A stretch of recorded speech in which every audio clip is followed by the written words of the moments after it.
Imagine you get a phone call from your son. You pick up, but he's not asking for advice, he's not asking for money. Instead, he says 6 words that will just shatter your entire world.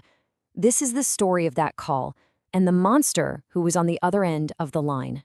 October 7th, 2019. Those were the words Wade Wilson said to his own dad. "I am a killer." Just like that. It was a cold, direct confession right after a horrifying rampage. And the thing is, he didn't sound sorry. He almost sounded excited about it. So, what led to that phone call? We're going to trace the path that created this monster, uncover the absolutely horrific crimes he committed, and then look at the just bizarre aftermath that followed. Let's get into it. When you try to understand a monster, you usually look for some kind of tragic backstory, right? Some moment where the world just broke them. But Wade Wilson's story, it's completely different. He wasn't a product of some miserable childhood. No, this guy was handed a golden ticket. And this really gets to the heart of the contradiction that was Wade Wilson's life. See, on one hand, you have the perfect upbringing. He was born to teenage parents, but then he gets adopted by this wealthy, loving family, lived in a beautiful home. He had literally everything you could ask for. But on the other hand, something dark was growing inside him.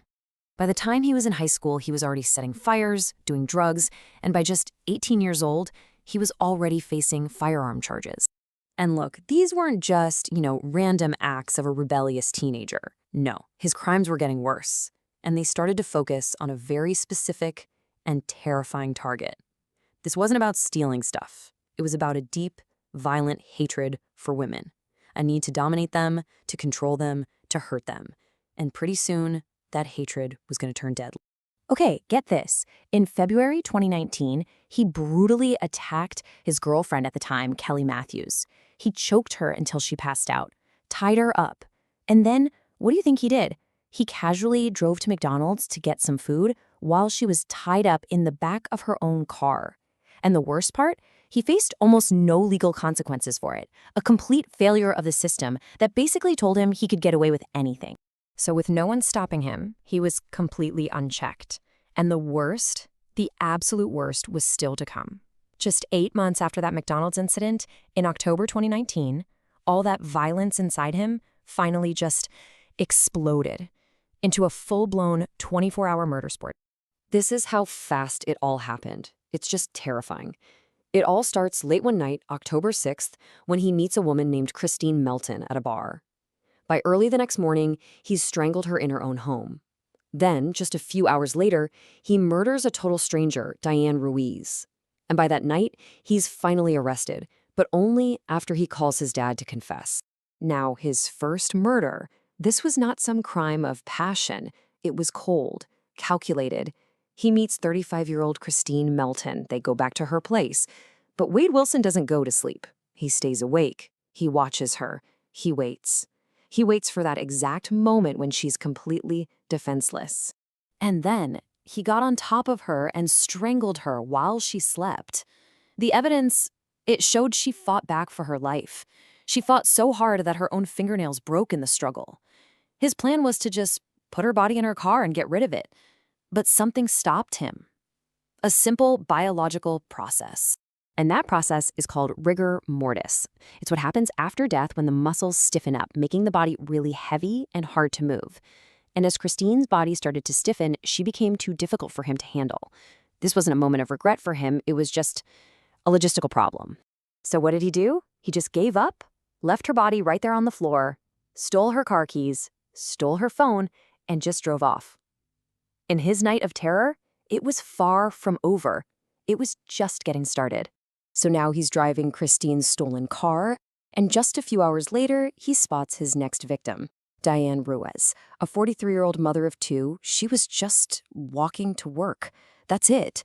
She'd never seen Wade Wilson in her life. She was just in the wrong place at the absolute worst time. He pulled over and lured her to the car by pretending to ask for directions. But she must have sensed something was wrong because she tried to run. He grabbed her, choked her, and threw her onto the pavement. And then he got back in the car and he ran her over again and again. He later told his father in his own words that he kept going until she looked like spaghetti. So after committing two of the most brutal, unimaginable murders you can think of, you'd think the story couldn't get any more twisted. Well, you'd be wrong. This is where we see a mind that is just completely empty of any normal human emotion. Okay, put yourself in his shoes for a second. You've just murdered two people in cold blood. The police, the U.S. Marshals, they're all hunting for you. What do? What's your next move? Well, for Wade Wilson, it wasn't fear, it wasn't panic, it was relaxation. He just breaks into a random vacation home, helps himself to a shower, puts on the owner's clothes, and then he makes himself some popcorn and pours a drink. And it's right then, in that completely calm state, that he picks up the phone, calls his father, and starts to brag about everything he'd just done. But here's the thing. His biological father, Stephen, he made a choice that night, a heroic one. While his son was on the phone telling him all these horrific details, Stephen puts the phone on speaker, and he has his wife secretly text Wade's location to the police.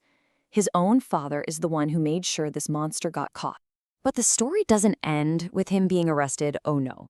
This is where it gets, I think, truly disturbing. Because in our world of social media, apparently even a confessed double murderer can get fans. Yeah, you heard that right.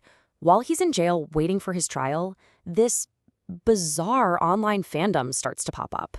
You had women on TikTok calling themselves his TikTok wives. Someone started a defense fund that actually raised over $1,000 for him. And the reason? The justification some of these supporters gave was just sickening. They said he was too attractive to be a killer. And Wilson himself? He didn't do anything to stop it.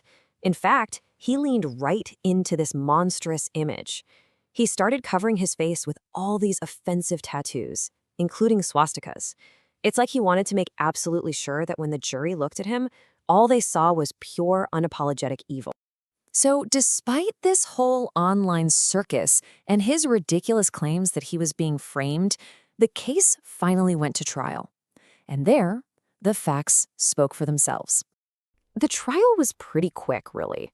The prosecution's evidence was just overwhelming. I mean, they had the recorded phone confession and testimony from his own father. The defense? They didn't even call a single witness. The jury came back guilty on all counts, and the judge handed down the sentence, the death penalty. And in the end, the case of Wade Wilson just leaves us with this one really chilling question. What creates a monster when they are given every single chance to be a man?